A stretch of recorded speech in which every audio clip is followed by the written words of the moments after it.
Hello dear students, I am Pankaj Kumar and now you are watching my YouTube channel aims study.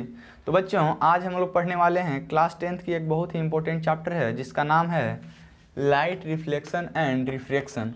तो बच्चों, हम लोग आज बात करेंगे कि लाइट क्या होती है, प्रॉपर्टीज ऑफ लाइट क्या होते हैं, रिफ्लेक्शन ऑफ लाइट क्या होती है, उसके लॉस क्या हैं। तो चलिए बच्चों स्टार्ट करते हैं फर्स्ट ऑफ ऑल लाइट से कि लाइट क्या होती है। What is light, what is light. तो लाइट देखिए क्या है, लाइट जो है ऊर्जा का क्या है, एक फॉर्म है जो हमारी आंखों में देखने की संवेदना क्या करती है, उत्पन्न करती है या प्रकट करती है। तो हम लोग डिफिनेशन लिखेंगे, सारे बच्चे नोट करते चलेंगे। Light is a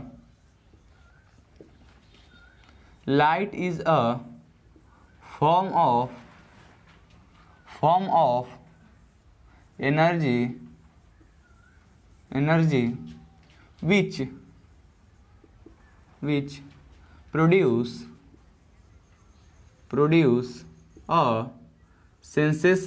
which produce a sensation of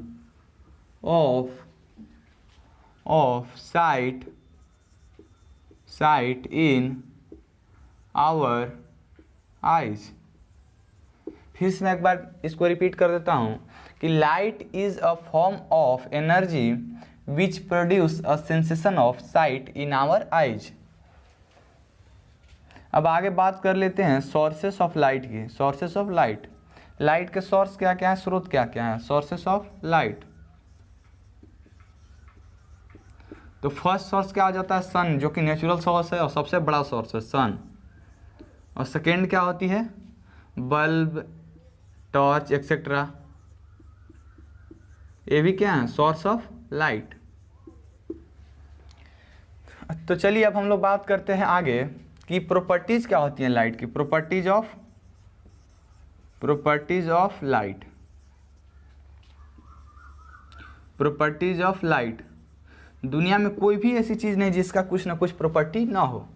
कोई अगर गुंडा है तो उसके गुंडाई की प्रॉपर्टी है, कोई शरीफ है तो उसकी शरीफ होने की क्या प्रॉपर्टी है। मैं पढ़ा रहा हूँ तो पढ़ने पढ़ाने की मेरे में प्रॉपर्टी है। तो हम लोग उसी प्रकार से बात करेंगे लाइट की प्रॉपर्टी की, कि लाइट की प्रॉपर्टीज़ क्या होती है। तो फर्स्ट बात करेंगे कि लाइट जो होती है वो एक प्रकार की क्या है, इलेक्ट्रोमैग्नेटिक वेव है। Light is an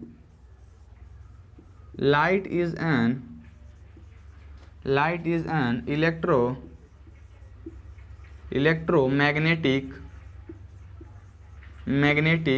wave. Light is an electromagnetic wave, so it does not require required a medium to travel। Light क्या है, एक इलेक्ट्रोमैग्नेटिक वेव है, इसलिए इसको देखने के लिए, इसको चलने के लिए कोई मीडियम की आवश्यकता नहीं होती है। और इलेक्ट्रोमैग्नेटिक वैसे वेव होते हैं जो कहीं पे भी चल सकते हैं, उसके लिए कोई मीडियम, एयर, वाटर, किसी की ज़रूरत नहीं है। वहाँ पे कुछ भी ना हो तो भी ये ट्रेवल करेंगे। सेकेंड बात करें तो लाइट ऑलवेज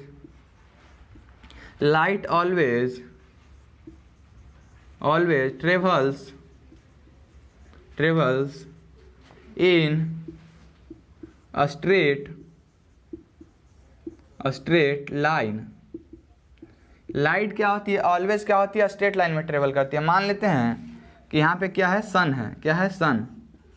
तो इससे निकलने वाली जितने भी रेज होगी वो ऐसे होगी, सारी की सारी स्ट्रेट लाइन में निकलेंगी। किस प्रकार से, स्ट्रेट लाइन में। ऐसा नहीं कि जिग जैग ऐसा होगा, ऐसा नहीं होगा। हमेशा क्या होगा, स्ट्रेट लाइन में ही निकलेंगी। जितने भी लाइट रेज निकलेंगी सब क्या होगी, स्ट्रेट लाइन में। क्या होगी, स्ट्रेट लाइन में निकलेगी। अब थर्ड प्रॉपर्टी की बात करें तो लाइट हैज़ डुअल नेचर। कैसा नेचर है लाइट का, light has dual nature.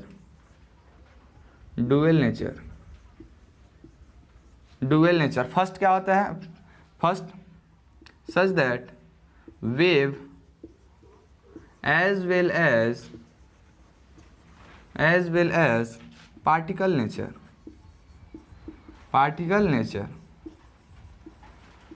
Light का कहने का मतलब हुआ कि डुअल नेचर कहने का क्या मतलब हुआ कि डुअल नेचर कहने का मतलब ये हुआ कि दो नेचर होते हैं, एक तो वेव और पार्टिकल। ऐसा नहीं कि पार्टिकल होगा तो वेव नहीं होगा और वेव होगा तो पार्टिकल नहीं, नहीं, दोनों साथ साथ। लाइट का डुअल नेचर होता है, वेव भी होता है और पार्टिकल भी होता है, दोनों साथ साथ होते हैं। और फोर्थ प्रॉपर्टी की बात करें तो light cast a shadow, light cast a shadow. जैसे मैं लिख रहा हूँ तो क्या कर रही है, लाइट के कारण हमारी शैडो बन रही है, तो ये भी क्या है, लाइट की प्रॉपर्टी है। कहीं पे भी लाइट हो और शैडो ना हो ऐसा नहीं होता, हमेशा किसी ना किसी चीज़ का, जो भी चीज़ अगर उसके सामने रखा जाएगा ऑब्जेक्ट, तो उसका क्या होगा, शैडो बनेगा ही बनेगा। और फिफ्थ बात करें तो the maximum speed, the maximum speed of light is in vacuum। Light का मैक्सिमम स्पीड कहाँ पे होता है, वैक्यूम में। और वो कितना होता है, मैं इधर साइड में लिख देता हूँ, जो कि होता है light, the maximum speed of light is in vacuum. Light का सबसे ज़्यादा स्पीड कहाँ पे होता है, वैक्यूम में होता है, जो कि 3 × 10⁸ मीटर पर सेकेंड होती है। लाखों लाख से भी ज़्यादा स्पीड बड़ी होती है। देखिए 3 × 10⁸ मीटर पर सेकेंड, जबकि नॉर्मल 120 या 130 के व्यक्ति गाड़ी चलाता है, इतनी तो कोई भी दुनिया में अभी तक कोई भी चीज़ बना नहीं जो कि इस स्पीड से चले, और उम्मीद है कि बनेगा भी नहीं। ये बहुत ज़्यादा स्पीड होती है। तो चलिए बच्चों, इतना सभी को समझ में आया होगा आई होप, तो नोट कर लें इसे। उसके बाद हम लोग बढ़ते हैं आगे की ओर, और आगे बात करेंगे, बहुत ही इम्पोर्टेंट टॉपिक है जिसका नाम है रिफ्लेक्शन ऑफ लाइट। तो चलिए मिटा देता हूँ।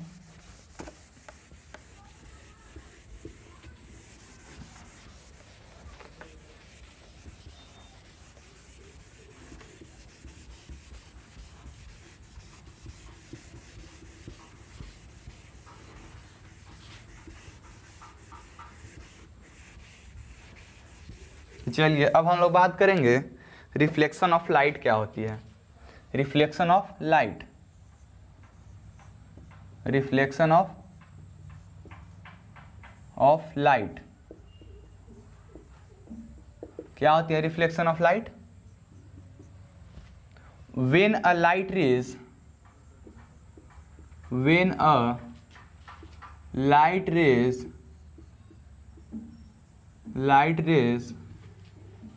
strikes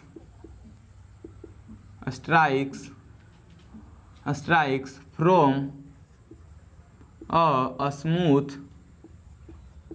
a smooth polished surface,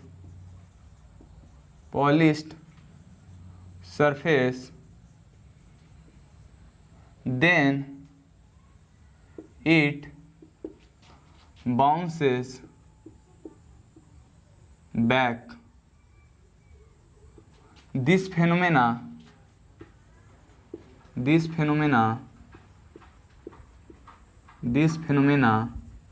is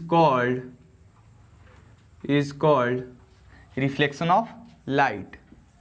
क्या बोलते हैं, रिफ्लेक्शन ऑफ लाइट।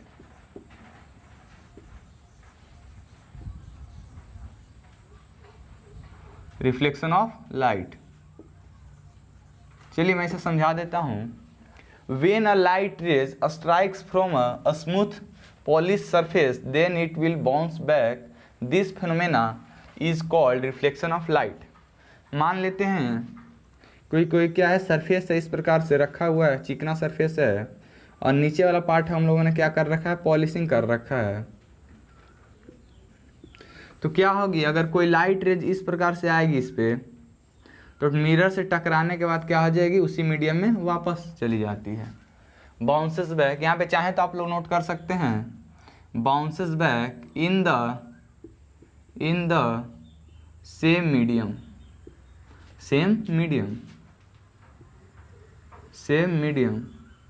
उसके बाद यहाँ से नोट कर लेंगे, bounces back in the same medium, this phenomena is called reflection of light.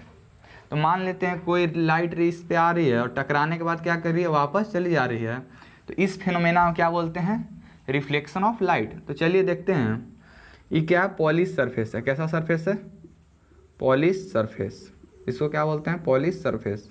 और ऊपर वाले सरफेस को क्या बोलते हैं, रिफ्लेक्टिंग सरफेस। जिस पे रिफ्लेक्शन हो रहा है उसको क्या बोलते हैं, रिफ्लेक्टिंग सरफेस, रिफ्लेक्टिंग सरफेस। और इसको क्या बोलते हैं, जो रे आती है उसको क्या बोलते हैं, इंसिडेंट रेज। क्या बोलते हैं, इंसिडेंट रेज, इंसिडेंट रेज। और इस वाले को क्या बोलते हैं, reflected raise, reflected raise, reflected raise. और अगर हम लोग इस पे नॉर्मल डाल दें, इस पे क्या करें, नॉर्मल, इस पे क्या करें, नॉर्मल डाल दें, इस पे 90 डिग्री पे इस ऐसे प्लेन रखा हुआ है, किस प्रकार से है, इस प्रकार से ऐसे प्लेन रखा हुआ है, तो इसको क्या बोलते हैं, नॉर्मल। इसको क्या बोलते हैं, नॉर्मल। ये वाले प्लेन पे हम लोगों ने इस प्रकार से क्या करा, 90 डिग्री का नॉर्मल डाल दिया, तो इसे क्या बोलते हैं, नॉर्मल। अब देखिए लॉज ऑफ रिफ्लेक्शन क्या होती है, laws of reflection, laws of reflection of light, laws of reflection of light. तो फर्स्ट लॉज की हम लोग बात करें तो फर्स्ट लॉज क्या होती है कि angle of incidence, angle of incidence, incidence is always equal to the angle of reflection. Angle of incidence is always equal to the angle of reflection. कहने का मतलब क्या हुआ कि एक क्या है, इंसिडेंट रेज है, क्या है, इंसिडेंट रे और नॉर्मल के बीच का एंगल को क्या बोलते हैं, incident angle. Incident raise, the angle between incident raise and normal is called incident angle. इस वाले एंगल को क्या बोलते हैं, हम लोग साइड में नोट कर लेते हैं, इंसिडेंट एंगल। क्या बोलते हैं, इंसिडेंट एंगल, या एंगल ऑफ इंसिडेंस बोल लेते हैं। क्या, एंगल ऑफ इंसिडेंस, क्या बोलते हैं, एंगल ऑफ इंसिडेंस। और इस वाले एंगल को क्या बोलते हैं, angle between reflected rays and normal is called angle of reflection. क्या बोलते हैं, एंगल ऑफ रिफ्लेक्शन। तो फर्स्ट लॉज क्या कहती है कि angle of incidence is always equal to the angle of reflection. A वाला angle, angle of incidence A वाला एंगल और ए वाला एंगल हमेशा क्या होते हैं, बराबर होते हैं। ये लॉज है, तो ऐसा नहीं है कि किसी स्पेसिफिक जगह पे वैलिड होगा, ये हर रिफ्लेक्शन के लिए वैलिड है। चाहे सरफेस ऐसा हो तो भी क्या हो, टकराने के बाद ऐसे चला जाएगा। अगर सरफेस इस प्रकार से हो तो भी क्या हो, टकराने के बाद इस प्रकार से। अगर सरफेस झुक जाएगा तो टकराने के बाद क्या हो जाएगा, इस प्रकार से चला जाएगा। मतलब कहने का मतलब ये हुआ कि ये लॉज है तो हर जगह पे वैलिड है, जहाँ पे रिफ्लेक्शन का केस होगा वो हर जगह पे वैलिड है। चलिए इतना नोट कर लिए। अब मैं इसी पे लिख देता हूँ, छोड़िए मैं यहाँ पे लिखता हूँ। अब सेकेंड लॉ क्या है, फर्स्ट लॉ तो ये है कि एंगल ऑफ इंसिडेंस जो होता है हमेशा क्या होता है, एंगल ऑफ रिफ्लेक्शन के बराबर होता है। अब सेकेंड लॉ की बात करें, सेकेंड लॉ ऊपर में हम लोग नोट करेंगे कि incident ray,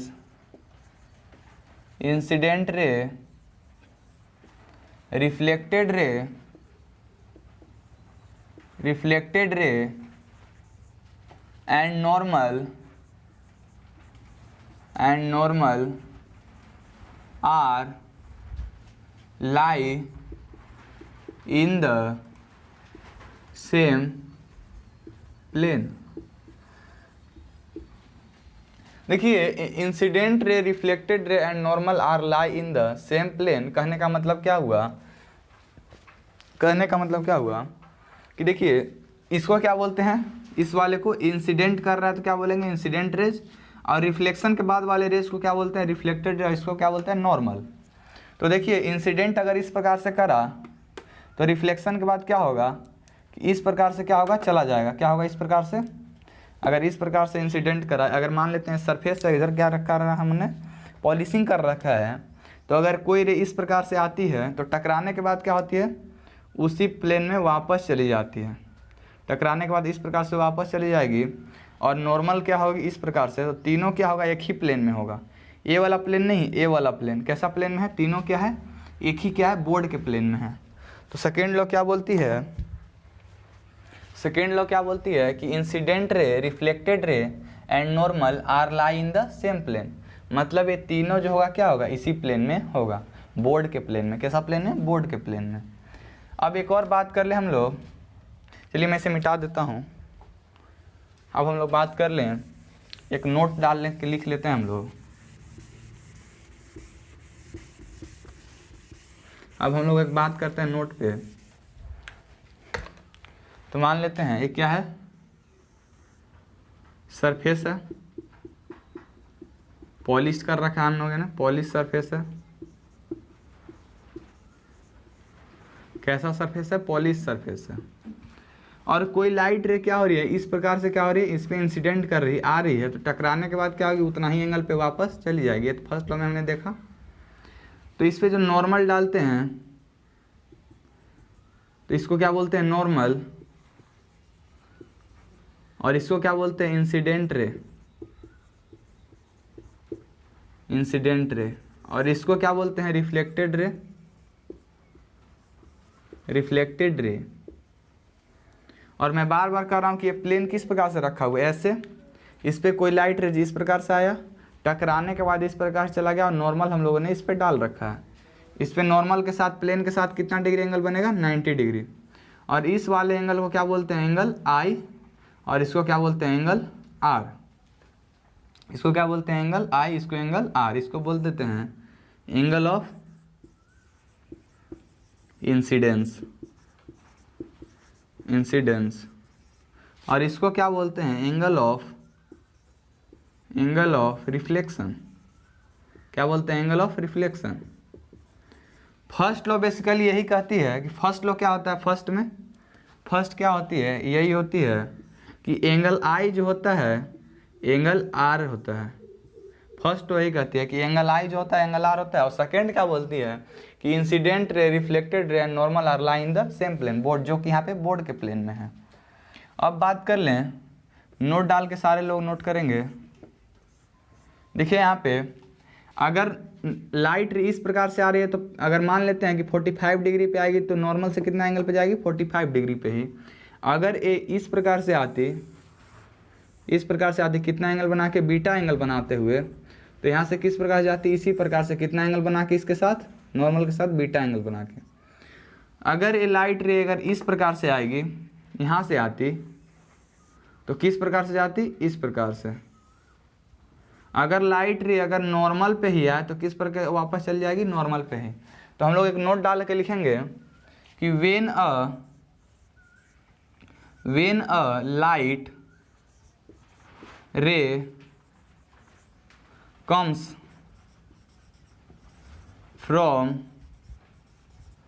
normal then after reflecting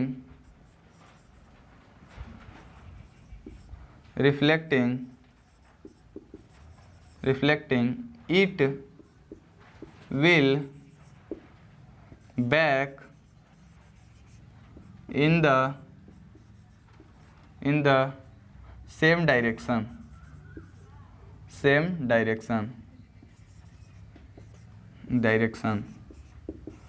फिर से मैं एक बार बता देता हूँ इसी चीज़ को कि अगर लाइट रे यहाँ से आएगी बीटा एंगल पे, तो क्या होगी, बीटा एंगल पे ही क्या होगी, वापस चली जाएगी। अगर लाइट रे आई पे आ रही है तो कितना पे जाएगी, आई पे। अगर 45 डिग्री पे लाइट रे आती है तो कितना पे जाती, 45 पे। अगर 30 पे आती तो क्या होती, 30 पे जाती। अगर ए नॉर्मल से 0 डिग्री पे आएगी तो क्या होगा, नॉर्मल पे ही वापस चल जाए। ए हुआ आने का साइन और ए हुआ जाने का साइन। तो चलिए, इतना आज का लेक्चर सभी को समझ में आया होगा इतना। तो चलिए बच्चों, मैं आशा करता हूँ कि आज का लेक्चर सभी को पसंद आया होगा। तो इसी के साथ हम लोग मिलते हैं कल की एक और नई वीडियो में। तब तक के लिए बाय बाय, टेक केयर। और हाँ, इस कोविड के सिचुएशन में अपने फैमिली का ध्यान रखें, मास्क लाकर ही बाहर जाएं, हाथों को लगातार सैनिटाइज करते रहें। चलिए मिलते हैं कल की एक और नई वीडियो में, तब तक के लिए बाय बाय, टेक केयर।